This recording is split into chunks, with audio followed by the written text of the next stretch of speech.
Dr. Malone, March 31st.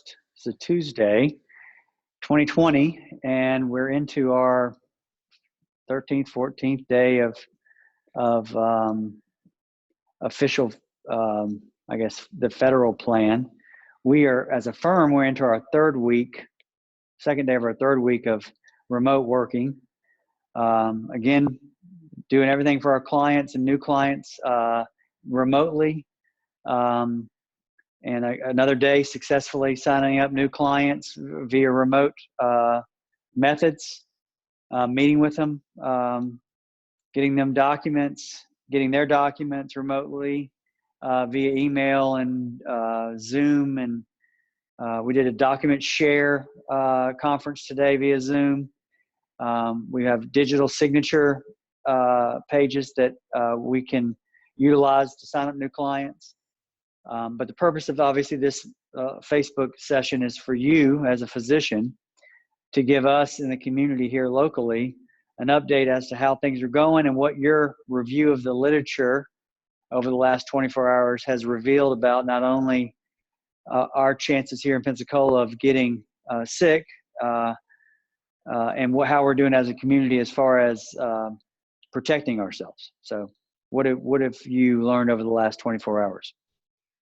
Okay, well, 24 hours ago, we had discussed the jump in the numbers, at least in Escambia County, that we realized between then Sunday nights and Monday nights numbers, doing more than the doubling from 37 county diagnosed cases to 81. And as of now, we're up to 88 again, so making a little more modest of a leap. I think these little blips on the radar are going to be expected. It's not going to be, doubling every single day, although I guess that'd be more textbook exponential.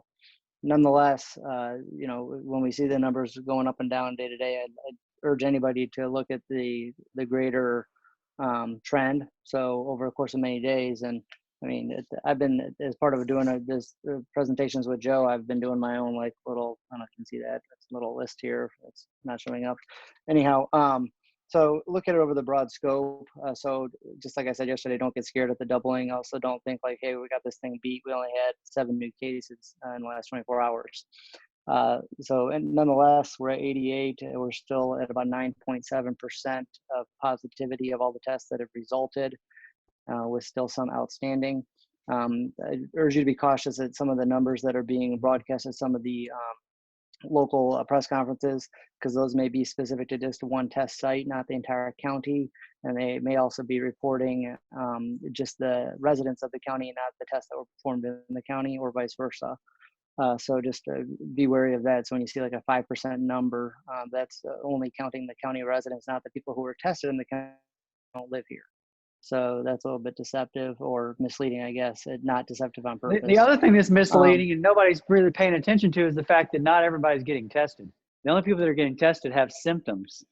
And there's a large swath of people that have this virus that are asymptomatic and that are carrying this thing and passing it on to other people. In fact, I think most people have minor symptoms or no symptoms.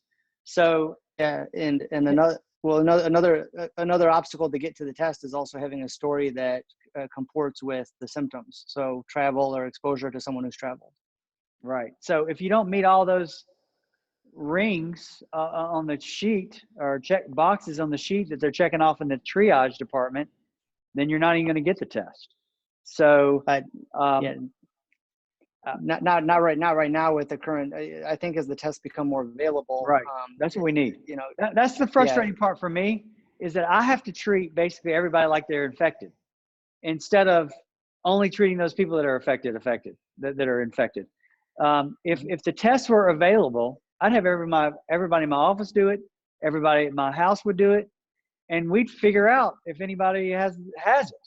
And if all of us checked out, and then everybody in their community, let's say their roommates at their house did the test and nobody had it there. And then, I guess the issue there would be you'd have to do it every so often, I guess, to verify.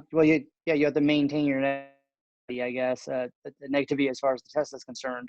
So it's great if you have a negative test, but then if you go and get exposed, Right. because, then, so it's good in theory, but nonetheless, I guess going back to having the tests more available, I think some of the guidelines would be expected to be changed then, as far as, okay, we have all these tests, so maybe we don't need the symptoms and the fever is plenty to test for. You don't need the exposure or the travel history. Right. And the other thing that's bothersome to me is that, downtown is shut down. So like most of the businesses are closed, right? And by choice or by law or regulation, they're closed. But I still see mainly young people. I say young, 20 to 30, 20 to 40 young people out and about like it's a holiday, riding bikes, congregating together on street corners, talking about what they're doing that day, sitting on benches together, having picnics in the park. It just doesn't seem like there's a lot of young people that are taking this as serious as they should. And when you couple that with this weekend in Fort McRae, the story I had yesterday about Fort McRae looking like it was Blue Angels, I don't think people are taking this that serious. I think all age groups maybe potentially are thinking this is not just a big deal. It's just not worth inconveniencing your social calendar with the idea you have to segregate yourself from people. And that dovetails into, we brought this up last night, and I know it was a spirited discussion, and here we are again. So I charged myself with trying to find something objective to kind of put a gauge on the anecdotes that you had to share and the ones that I've heard of. And so there is a good website which we'll share in the link tonight. It's Unicast, and these folks have done a social distancing activity grade that they're providing to the different states and then the counties within the states. So real quickly, the number is based upon tracking cell phone data, but not individually. It's scraping millions of data points, and they've been doing this even before the COVID. And so they're comparing that as the baseline and then saying there should, in theory, under the social distancing, the normal baseline level of movement and travel and time in and out of the house should go down. Okay, that's a marker of, hey, I'm obeying or adhering to social distancing. So if it goes down greater than 40% for a certain part of whatever population they're measuring, be it a state or a county, that's considered an A. So they have different cutoffs, and so the state of Florida is a B, and within the state of Florida, Escambia County is a C. Oh, and so that C means that we have, as a county, decreased our distance traveled and our activity 20 to 30% range, which that's is a not C. Great. Yeah. No, and a D is 10 to 20%. It goes down like that. So ideally, you want to be 40%. And just to give you a matter of comparison, Orange County, Monroe County, Osceola County, Broward County, Pinellas County, Collier County, and Miami-Dade are all A's. Wow. So that's just on the cell phone data. So I guess this matches up with the anecdotes. It's scary, and it's something that I urge people to go on there. It's just out of curiosity. You can see this, and they put this together really to show people because they're sick of hearing, or they ignore rather your stories. They ignore my stories. They ignore the neighbor story about the kid that they know is sick. But you see this and you say, okay, wow, it's intriguing. At the same time, I wonder if there's something I can affect change on. Right. So we'll link that on there for you. It's the closest objective thing I could come up with. It's cool that this data exists. It may not be medical; it's more epidemiologic. What about Santa Rosa County? Did you notice Santa Rosa County? I can pull that up here real quick while I'm looking. So let's see here. My suspicion is it would be about the same, if not worse. But Santa Rosa County is also a C, and so that means that they've decreased their mobility from 20 to 30% range only. And it's a bouncing around number. So the most recent data point that they had was they had decreased at 26%. There was a time when they were really only had decreased at like 19%. I think a lot of counties were up there. So for matter of comparison, The worst grade that Escambia County would have had would have been only a 24% decrease back on March 15th. That was probably the last day I was in the office with you. Yeah, And it's gone down since then.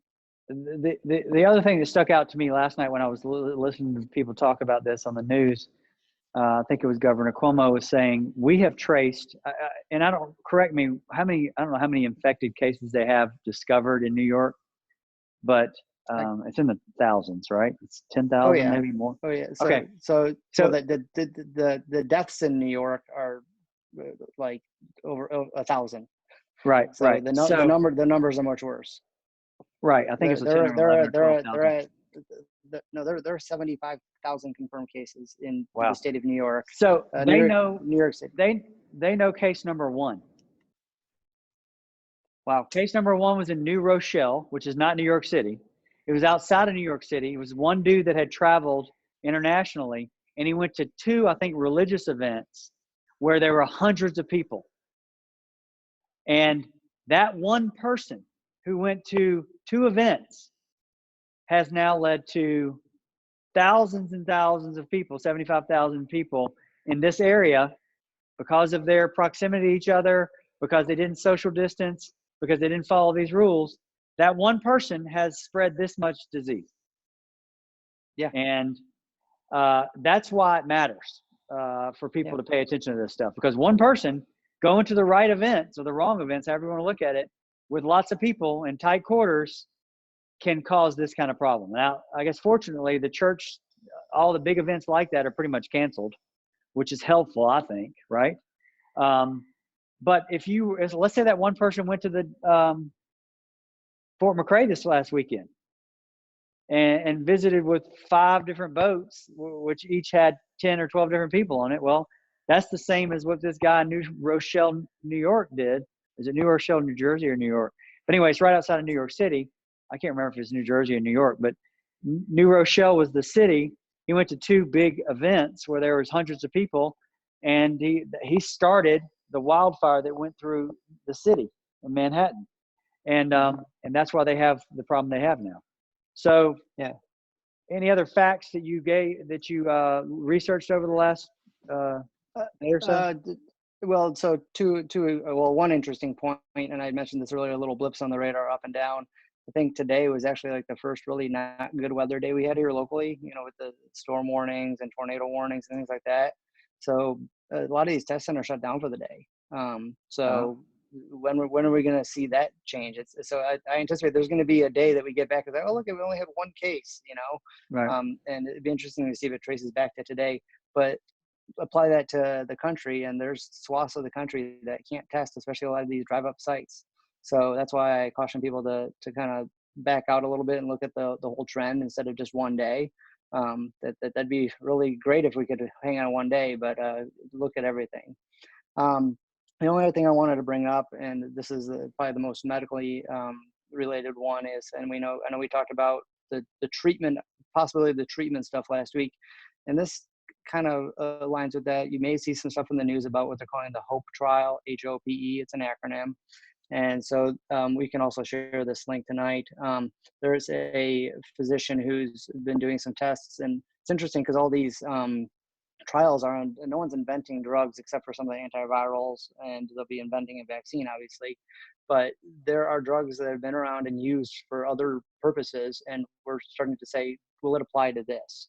And so there are pulmonologists and critical care physicians who have been trying to figure out how to help people who have respiratory, basically collapse. ARDS is what we call it, adult respiratory distress syndrome. That is the manifestation of lung involvement of the COVID for people that are critically ill. So the virus caused it, but the pathology is ARDS. So coming up with ways to treat ARDS so these people can have a chance to get off the ventilator, or maybe not even require the ventilator. So 2 things came up. One of these guys and gals are used to treating inhalation injuries. So smoke inhalation, chemical exposure that basically renders the lung in a similar state to the COVID inflammation. So can we apply those same treatments to these people to not necessarily kill the virus, but to limit the inflammation of the lung? So 2 that are out there, one of them is TPA, which Joe and I know TPA as being a thrombolytic, It's used in all these stroke people, these people with clots that come in and have a bad heart attack or pulmonary embolism. We're intimately familiar with that. Well, there's ideas of using TPA to help on a microscopic level the small clots that happen within the lung parenchyma, the tissue of the lung. So you will start seeing that. That's not the HOPE trial, but it's one that's related to treating ARDS. The HOPE trial is with nebulized heparin, so you're inhaling heparin, just like you see someone using like albuterol, and N-acetylcysteine, which is for like Tylenol overdose. It also helps with inflammation. So if you see that out there, just know that it's not necessarily killing the virus. It's stopping the ability of the virus to attack the lung tissue and cause damage to lung tissue. And they're hopeful with that. Same thing would apply. We'd be looking at looking for FDA approval on compassionate use terms or setting to get these people the best advantage to, again, free up ventilators for people that can't have this therapy, for people that are beyond the treatment or improvement with this therapy. So this is potentially something that could provide a stopgap if it's useful or successful. So we'll provide that link as well tonight. Oh, great. All right. Well, thank you, Dr. Malone. If you guys have any questions about personal injury cases, you can always find us on the web at zarzurlaw.com. You can call us at 855-HIRE-JOE. If you have questions about this COVID stuff, you can also send the questions via Facebook or email at info@zarzurlaw.com, when we'll try to answer them either tonight or first thing in the morning. Thank y'all for tuning in again. We'll see you tomorrow.